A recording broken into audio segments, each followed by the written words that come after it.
twongeye turatomboye bana b'Imana ko tugiye umuntu Nyagasani akaba duhamagaye kuneza ye ku izina ry'Imana Data na Mwana na Roho Mutagatifu, amen. Amahoro bana b'Imana, ni muhumure, Imana iradukunda, ije kutugera neza kuri iki cyumweru cya karindwi cya Pasika, ngo duhimbaza umunsi mukuru wa Asensiyo. Aha twongere twibutse ko mu bihugu bimwe na bimwe ku isi bawuhimbaza kuwa kane w'icyumweru cya gatandatu cya Pasika.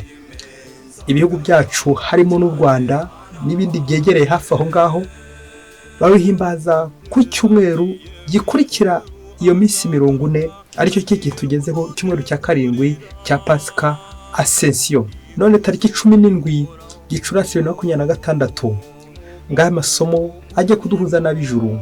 Isomo rya mbere nibyo mu gitabo cy'ibyakozwe n'intumwa, umutwe wa mbere umurongo wa mbere kugeza kwa 11. Teofili we, mu gitabo cyanjye cya mbere nanditse ibyo Yezu yakoze n'ibyo yigishije byose kuva mu ntangiriro kugera ubwo ajyanywe mu ijuru, amaze guha intumwa yari yaritoreye amabwiriza ye abigirisha Roho Mutagatifu. Ni nabo yari yariyeretse nyuma y'ibabara rye ari muzima, abihamya akoresheje ibimenyetso byinshi. Nuko ababonekera mu minsi 40 abaganira iby'ingoma y'Imana. Igihe yariho asangira nabo, ategeka ko batazatirimuka Yerusalemu, ahubwo ko bazahategerereza iby'Imana Data yasezeranye. Arababwira ati, ni nabyo mwanyumvanye, ngo Yohana yabatirishije amazi, naho mwe muzabatirizwa muri Roho Mutagatifu nyuma y'iminsi mikeya. Nuko bakaba bateraniye hamwe, maze baramubaza bati, Nyagasani, ubu se niwe ugiye kubyutsa ingoma ya Isiraheli? Arabasubiza ati, si mwebwe mugenewe kumenya ibihe n'amagingo Data yageneye ubutegetsi bwe bwite, ahubwo mugiye guhabwa imbaraga za Roho Mutagatifu uzabazamo, bityo muzambere abahamya i Yerusalemu, muri Yudeya yose no muri Samariya, ndetse no kugera ku mpera y'isi. Amaze kuvuga atyo, azamurwa mu ijuru bamureba, maze igicu kiramukingiriza, ntibongera kumubona. Uko bagahanze amaso ejuru Yezu amaze kugenda, babona abantu babiri bambaye imyambaro yererana bahagaze iruhande rwabo. Barababaza bati, yemwe bagabo b'i Galileya, ni iki bahagaritse aho mureba mu ijuru? Yezu wo wavanywemo akajyanwa mu ijuru, azaza nk'uko mumubonye ajya mu ijuru. Iryo ni ijambo ry'Imana. Zaburi 47. Imana izamutse bayiha impundu, Uhoraho azamutse avugizwa n'impanda. Imiryango mwese nimukome yombi, musingize Imana mu murwa w'ibyishimo, kuko Uhoraho umusumba byose ari ruterabwoba, akaba umwami w'igihangange ku isi yose. Imana izamutse bayiha impundu, Uhoraho azamutse avugirwa n'impanda. Nimucurangire Uhoraho, nimucurange, nimucurangire umwami wacu, nimucurange. Kuko Imana ariyo mwami w'isi yose, nimucurange mwimazeyo mu byamamaze. Uhoraho ni umwami ugenga amahanga, Imana itetse ku ntebe yayo yuje ubutungane. Imana izamutse bayiha impundu, Uhoraho azamutse avugirwa n'impanda. Isomo rya kabiri ry'Umwaraho Pawulo Mutagatifu yandikiye Abanyefezi, umutwe wa mbere umurongo wa 17 kugeza ku 23. Bavandimwe, Imana y'umwami wacu Yezu Kristu, y'umubyeyi wuje ikuzo, nibaha umutima w'ubwenge n'ubujijuke, maze muyimenye rwose.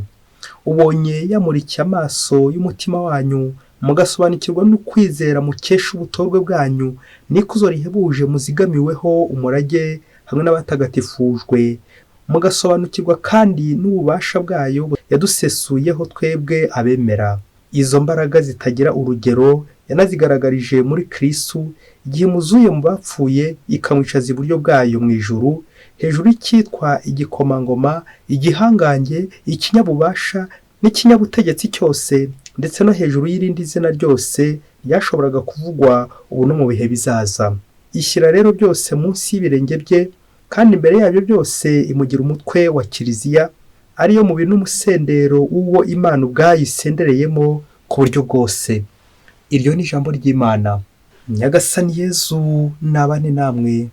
Amagambo mu Ivanjili ntagatifu ko yanditswe na Matayo, umutwe wa 28 umurongo wa 16 kugeza kwa 20.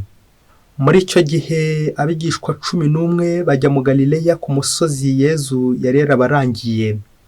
Bamubonye barapfukama, bamwe ariko bashidikanya. Yezu arabegera arababwira ati, nahawe ububasha bwose mu ijuru no ku isi.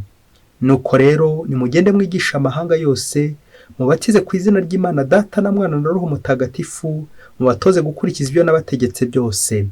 Dore kandi ndi kumwe namwe iminsi yose kugeza igihe isi izashirira. Iyo ni ivanjiri ntagatifu. Dore kandi ndi kumwe namwe kugeza igihe isi izashirira. Amen, amen, amen. Bayoboke b'Imana nimugire amahoro. Aha tugeze ni kuri buri munsi, ndongera kugushishikariza gufungura buri munsi. Nyaboneka ufungure buri munsi. Ntago nakwibagirwa gukubwiriza ngo ujye wibuka gufungura abandi buri munsi. Bityo ijambo ry'Imana wakiriye rigirira akamaro kiliziya y'isi yose, abo mubana, abaturanyi n'abandi bose baza kugukoraho, kuko nawe ukoze ku Mana. Umuntu wese wakoze ku Mana, iyo umukozeho urishima, urabyumva. Iyo umwihumurijeho wumva humura neza, impumuro y'ijuru nyine. Ni byiza rero kuza guhumurira ijuru none, kugira ngo Nyagasani ujye gutambuka ahangaha agufashe nanjye afashe guhumura ijuru. Amasomo kintu byacu dutegure kuri umunsi mukuru duhimbazaho Asensiyo, Yezu asubira mu ijuru. Ni ibukiro rya kabiri mu bikiro y'ikuzo. Yezu asubira mu ijuru, dusaba inema yo kwifuza kuzajya mu ijuru. Ese hari rimwe na rimwe ujya wifuza kujya mu ijuru? Ujye ubifuza? Icyifuzo cyawe Imana icyumve n'icyanjye cyumve, maze iryo juru twahereye kera kose dukorera, Imana izariduhe kubera impuhwe zayo. Dusaba inema kwifuza kuzajya mu ijuru. Muri amasomo tujya kuzirikana ku ngingo igira iti, mugiye guhabwa Roho Mutagatifu. Mugiye guhabwa Roho Mutagatifu. Ntutegereze kera, ni nonaha. Ugiye guhabwa Roho Mutagatifu. Uramwitegura ute? Uramwakira ute? Urabigeza ute? Ese araza gukwirwa iwawe? Ese arabona ahantu acumbika iwawe? Ugiye guhabwa Roho Mutagatifu nawe. Iyi ngingo irakomeye cyane, iraza kudufasha neza gucengerwa n'uyu munsi mukuru wa Asensiyo. Mugiye guhabwa imbaraga za Roho Mutagatifu. Amagambo 3 aza guturanga neza ingingo remezo z'uyu munsi z'iki cyumweru. Ijambo rya mbere aza kwitwa Teofili, izina Teofili. Ijambo rya kabiri Asensiyo, turaza kubona mu gisobanuro cya Asensiyo. Ijambo rya gatatu ijuru. Ese ijuru ririho? Ko Yezu yasubiye mu ijuru, wowe se uzanyura he nujya kujya mu ijuru? Reka mu kuzirikana ku mbaraga nshya tugiye guhabwa imbaraga za Roho Mutagatifu, reka duhere ku ngingo ya mbere, iryo zina Teofili. Ubundi ntangira gusoma nari nzi ko hari abaza kwitaba ijambo ry'Imana. Teofili we, ubundi abitwa ba Teofili bagombye guhita bitaba ati, karame papa, karame Yezu we, karame karame karame. Ukitaba ubundi buke mu ikoraniro biraza kubatungwa namwe mu makoraniro tuza kujyamo, niba tajya gusoma isomo ati Teofili we, hakaba n'umwe witaba. Nuko se badahari? Komeza ubyibazeho, nanjye ndacyari kubyibazaho. Tujye kureba igisobanuro cy'iri zina, tubone ndetse impamvu umwanditsi atangiza iri zina Teofili. Turaza kubona ibintu bitatu bitumye ahangarira izina akarikoresha agira ngo avuge ibya Asensiyo, avuge uko Yezu yazahamutse. Icya mbere twaheraho ni iri zina Teofili, riva ku ijambo ry'ikigereki, amagambo abiri, Theos, Philos. Theos bikavuga Imana, Philos bikavuga inshuti. Iryo jambo Teofili, Theos, Philos, bikavuga ngo ami de Dieu cyangwa l'ami de Dieu, inshuti y'Imana cyangwa umuntu ukundwa n'Imana. Ukibaza ngo uri inshuti y'Imana cyangwa ukundwa n'Imana, uko biri kose twese duhujwe ko dukundwa n'Imana. Cyo bikora bamwe bashobora kwirobanura Imana yo ni inshuti yawe, ariko ushobora kuba utari inshuti y'Imana. Rero nawe uze kwishyira ahangaha wiyumvemo kuri Teofili, kuko uzwa n'Imana, ko ariko nawe ugomba gukunda Imana, inshuti y'Imana. Inshuti z'Imana rero turabasuhuje. Luka, umwanditsi w'iki gitabo cy'ibyakozwe n'intumwa, nk'uko tubona mu byakozwe n'intumwa umutwe wa mbere umurongo wa mbere, Teofili we. Twongera kubona nanone umwanditsi mu ntangiriro y'Evangelii Kristo kwanditswe na Luka, umutwe wa mbere umurongo wa 3, naho baratubwira iri zina Teofili mubyeyi uryumve neza kugira ngo wumve aho biza gutuganisha. Ubwo benshi batangiye kwandika barondora ibyabaye muri twe, mbese ngo twabigejweho n'ababyiboneye kuva mu ntangiriro, ari nabo bari bashinzwe kwamamaza ijambo ry'Imana, nanjye maze kubaririza neza uko byagenze kuva bigitangira, niyemeje nyakubahwa Teofili kukwandikira amateka nyakurikiranyije ngo umenye nyakuri ukuntu inyigisho washyikirijwe zihamye. Iyo ni ivanjili ntagatifu. Bati nyakubahwa Teofili, bitwibutsa ko Luka ari we mwanditsi w'igitabo cy'ibyakozwe n'intumwa, ndetse akaba n'umwanditsi w'ivanjili Yezu Kristu iri ku mwanya wa gatatu, ivanjili Yezu Kristu kwanditswe na Luka. Usibye igisobanuro ndetse no kumenya iki gitabo nyirizina cyanditswe n'umwanditsi umwe kivuga kuri Teofili, reka turebe hamwe ibindi bintu bibiri biza kugufasha kumva impamvu batangiza Teofili. Abahanga mu isesengura Bibiliya ndetse n'uyu murongo nyirizina bakeka ko uyu nguyu Luka abwira ari umuntu w'umunyakuri, akaba ashobora kuba ari umutegetsi w'umunyacyubahiro nyakubahwa, kimwe n'uko yaba ari nk'umutegetsi ukomeye mu Banyaroma, dore ko iki gihe nyine hari haganje Abanyaroma, birumvikana Abanyaroma. Ariko nanone birashoboka ko uyu Teofili yari umwigishwa, akaba afasha nka Luka uturimo tumwe na tumwe kwandika cyangwa se akazi inyandiko, nabyo birashoboka. Ariko n'ikindi gishoboka gikomeye cyane noneho nuko Teofili nk'uko twabibonye mu gisobanuro cyabyo bivuga inshuti y'Imana cyangwa ukunzwe n'Imana, Luka ashobora kuba yarakoresheje iyi nyandiko iri zina ashaka kubwira abantu benshi, abakristo benshi, inshuti z'Imana nyine, abakundwa n'Imana, kuko twese dukundwa n'Imana, abantu bose, abari ku isi bose. Rero icyo uza kumenya kuri iri zina rya Teofili no gukundwa n'Imana. Ubuzwa n'iki gukunda Imana? Hagati aho dusuhuje abitwa ba Teo, ahatangira na Teo, wakwita Teofili no n'akarusho, ba Teogene, ba Teodomiri, ba Teogene, ba Teofili, ba Teo. Turabasuhuje mukomere cyane. Umva, muri inshuti z'Imana ba Teofili, Teofili, inshuti z'Imana, nanjye nawe turi inshuti z'Imana. Igihe cyose kwakira ijambo ryayo tukaryumva kandi tukarikurikiza buri munsi. Teofili we, ubose noneho ushobora kwitaba. Ngiri zina ritwerekeza kuri Asensiyo, ritwibutsa ko Imana iri kuduhamagarira ubutumwa, igira ngo iduhe imbaraga za Roho Mutagatifu ubwo Yesu asubiye mu ijuru, dukomeze dukora ubutumwa n'inshuti ze. Ingingo ya kabiri, ijambo rya kabiri, Asensiyo. Asensiyo bituruka ku ijambo ry'ikilatini Asensiyo, gishinga nanone ascendere, bikavuga ngo monte, kuzamuka. Turabona ko kuzamuka birerekeza kuri Yezu wazamutse mu ijuru, wasubiye mu ijuru. Byayibukiro rya kamibukiro y'ikuzo, Yezu asubira mu ijuru, no kwifuza kuzajya mu ijuru. Asensiyo rero yitwibutsa iminsi 40 Yezu yamaze abonekera abe, nyuma akaza gusubira mu ijuru nyuma ya Pasika. Iyo bavuze 40 ni igihe gihagije, ntabwo ari kuva kuri 1 2 3 4 5 kugeza kuri 40, ahubwo ni igihe gihagije, iminsi 40. Bishatse kuvuga ko Yezu yamaze igihe kirekire abonekera abigishwa be. Nanone ntabwo Yezu azuka yabaye nk'uwihisha mu nguni zimwe na zimwe aho ngaho i Yerusalemu kugira ngo ategereze iyo minsi 40, 1 2 3 4 kugeza kuri 40, ahubwo ni igihe gihagije. Amabonekerwa turi uko ryabonekera Mariya Madalena, akabonekera abigishwa ba Emawusi, akabonekera ba Petero, akabonekera n'abandi benshi cyane. Uko agendaga abonekera, banatubwira abahanga mu gusesengura Bibiliya neza ibyanditswe bitagatifu ko Yezu iyo minsi 40 uko tuyibara gushya atari ko byagenze, ni 40, igihe gihagije. Uzi ko igihe gihagije gishobora kuba isegonda, umunota, isaha, ntawamenya. Isaha nabyo birashoboka. Rero ntitwibande cyane ku minsi 40, dore ko bamwe hari igihe bavuga bati ko uyu munsi ari 40, ubwo se ko turengejeho iminsi 3 cyangwa 4 biragenda bite? Ubwo se iracyari Asensiyo?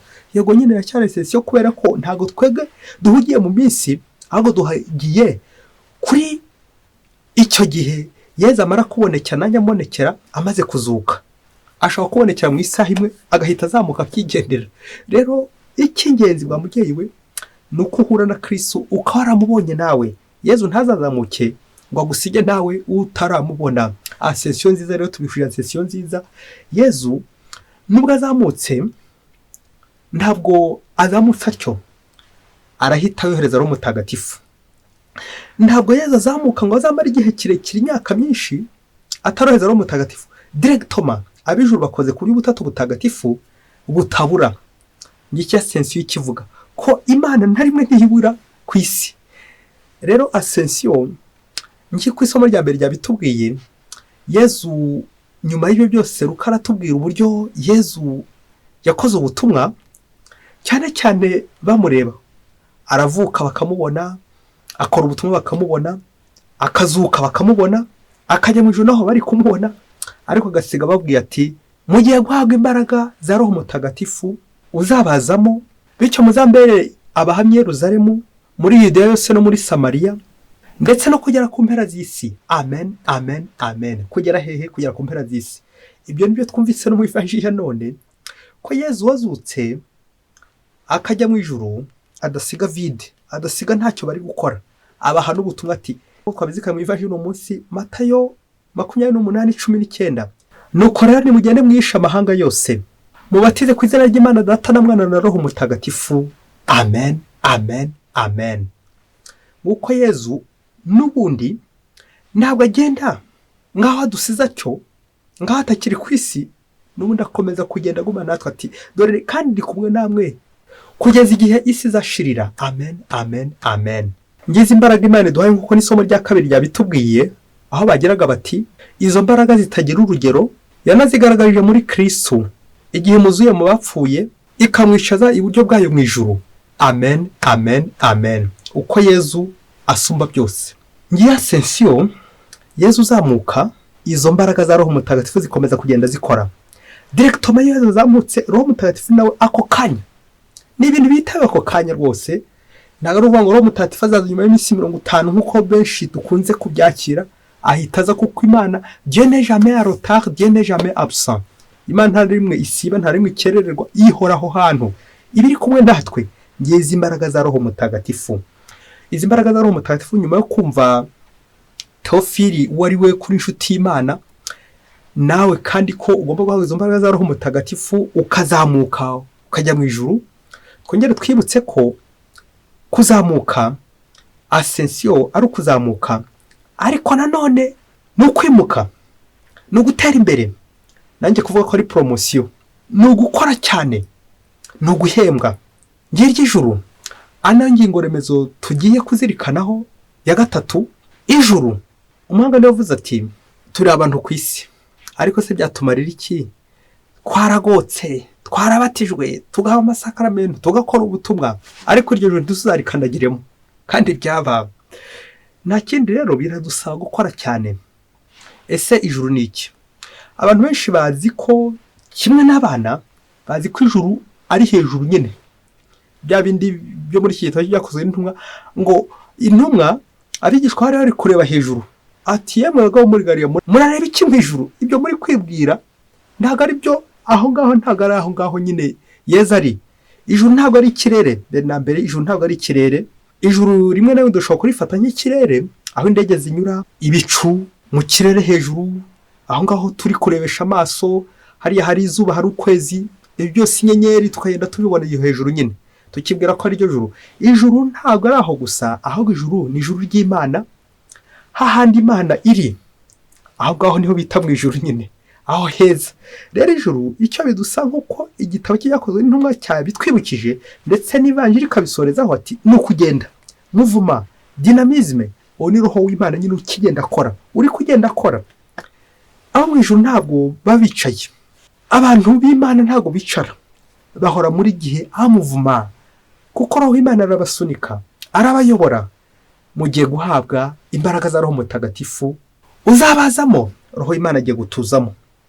Iyo dynamisme, uko gukora cyane, uko gushyiguka, uko kugenda, iyo muvuma, mugiye guhabwa imbaraga za Roho Mutagatifu. Niyo rero iranga abantu bose bagiye mu ijuru, kugenda, kujya mu butumwa. ntabwo ijuru ari ukwicara, ntabwo ijuru ari uguhagarara, ijuru ni ugukora kandi ugakora cyane, ugakora neza noneho by'akarusho. Mubyeyi, kugira ngo wumve ijuru neza, wumve na Asensiyo uko bikwiye, nawe uze kwifuza kujya mu ijuru, banze wumve ino nkuru. Hari igihe waza gusanga hari uburyo wumva ijuru nabi nawe nk'ikirere wenda ukagira ngo umeze nk'aho mwana uti dore ijuru n'indege ziri guhaca, nawe ukaba ari kubyumva kandi atari byo. Uyu munsi riziyo nawe zize kukuvamo urujijo rwose, urwihorere ku ijuru, maze wumve Nyagasani ahari mu ijuru. Ngo umunsi umwe mu gihugu kimwe cyakure cyane, ngo umugabo yari afite umugore, ariko umugore w'umunebwe bya bindi ku rwego mpuzamahanga, ku buryo uyu mugabo ngo yakoraga mu mirima agahinga, kenshi agahingaga inyanya, agafumbira, agakora ibikorwa byose, umugore ntagenda kimwe amufasha, agategereza gusa mu isarura, umugabo avuye gusarura, ubundi wa mugore akabiteka nabyo ariko bikanamunira guteka. Ngo igihe kirekire yakimaraga ari guca inzara, ari guconya inzara, ari kwisokoza ingohe, ninze kuvuga igihe kirekire ko yakimaraga muri salon de beauté, ari kujya kwishyiraho imitako, imisatsi, kwisiga za verine ku munwa, ku mazuru n'ahandi henshi, imitako yose aho ivi ikagera. Icyo gusa nicyo yakoraga, yakuye hese amafaranga, yakuye nyine muri abo mugabo yagokeye yavunikiye. Umugabo yamureba, tukeze kuko uyu mugore utanafasha ku mirimo ndamugenza nde. Akomeza kumureba, ariko umugabo ntiyacika intege, akomeza arakora, agira ngo nyine akorere urugo. Nuko umunsi umwe noneho bya bindi by'uko ntawe ucana ngo hishe umwotsi, wa mugore ntabwo yerekaga umugabo ko ari umunebwe.